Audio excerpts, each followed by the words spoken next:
कि जब सास भी कभी बहू थी, तो मैं भी कभी स्टूडेंट था आपकी तरह। और मैं जब पढ़ाई करता था तो हर बार मैं टारगेट तय करता था कि अगले 15 दिन में मैं रोजाना 10-10 घंटे, 11-11 घंटे पर डे का मेरा एवरेज रहेगा, और इतना इतना सिलेबस जो है वो मैं कवर करूंगा। और संकल्प लेके और मैं पढ़ाई करने के लिए बैठ जाता था। फिर एक दिन होता, 2 दिन होता, 3 दिन होता, वो 10-11 घंटे पढ़ाई कभी होती नहीं थी, और वो जो टारगेट तय करता था वो पूरा होता नहीं था। उसके बाद मैं सोचता था, अपने आप को कोसता था, अपने आप को डांटता था, फटकारता था कि निकम्मे दिलीप तू कर क्या रहा है, तेरी जिंदगी का सवाल है, और तू इस तरह से लापरवाही बरत रहा है। तूने जो संकल्प लिया था, तूने जो टारगेट तय किया था, तुमने जो पढ़ाई के लिए जो सोचा था, वैसा तो तुमने कुछ ही नहीं किया पिछले 15 दिन में। तो अपने आप को क्यों बर्बाद कर रहा है? तो इस तरह से अंदर से गिल्ट कॉन्शियस आता है कि भाई इसी तरह की पढ़ाई अगर आगे भी तू करेगा तो तेरा कुछ भी होना जाना है नहीं, इस पढ़ाई से तो तेरा सिलेक्शन नहीं होगा।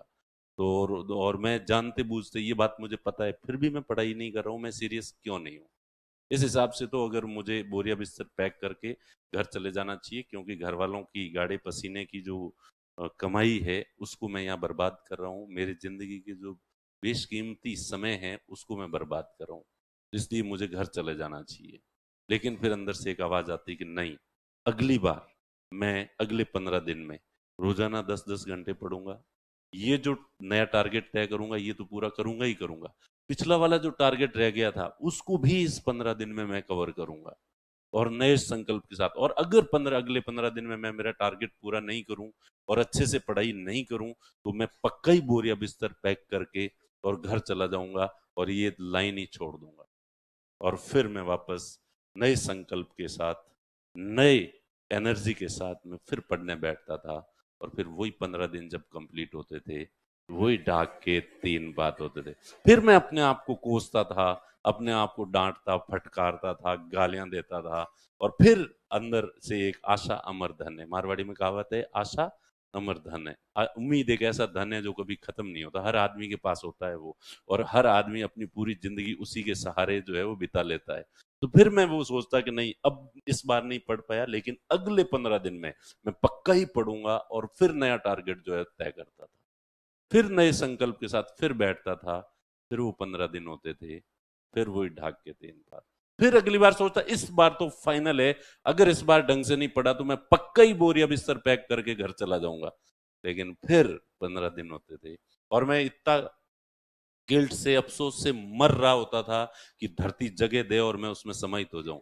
जितने में कोई मेरे दोस्त आते थे, और उनके सामने जब मैं ये रोना रोता था कि ये मेरे साथ ऐसा ऐसा हो रहा है, तो वो कहते थे सेम हियर, हमारे साथ भी ऐसा ही होता है। तो मेरी तो, मेरी पढ़ाई के दौरान कभी ऐसा फेज नहीं आया कि कोई मुझे पूछे कि पढ़ाई कैसी चल रही है, और मैं कहूँ आपकी तरह तो बहुत अच्छी चल रही है, शानदार चल रही है। और ना तो मेरी कभी चली, ना मेरे आसपास इतने सारे फ्रेंड थे उनकी किसी की चली। तुम कौन से ग्रह से आए हो? जज साहब, कौन है ये लोग, कहां से आते हैं, जिनकी सबकी पढ़ाई शानदार चल रही है? अब मैं वापस पूछूं तुमसे, पढ़ाई कैसे चल रही? मेरे जैसी तो, मेरी तो अच्छी नहीं चली थी, तो तुम्हारी भी नहीं, तो फिर पहले क्या सोच के कहा था तुमने कि बहुत अच्छी? क्या सोच के कहा था? सरदार खुश होगा, इनाम देगा? तो देखो, इसका मतलब यह है कि तुम किसी दूसरी दुनिया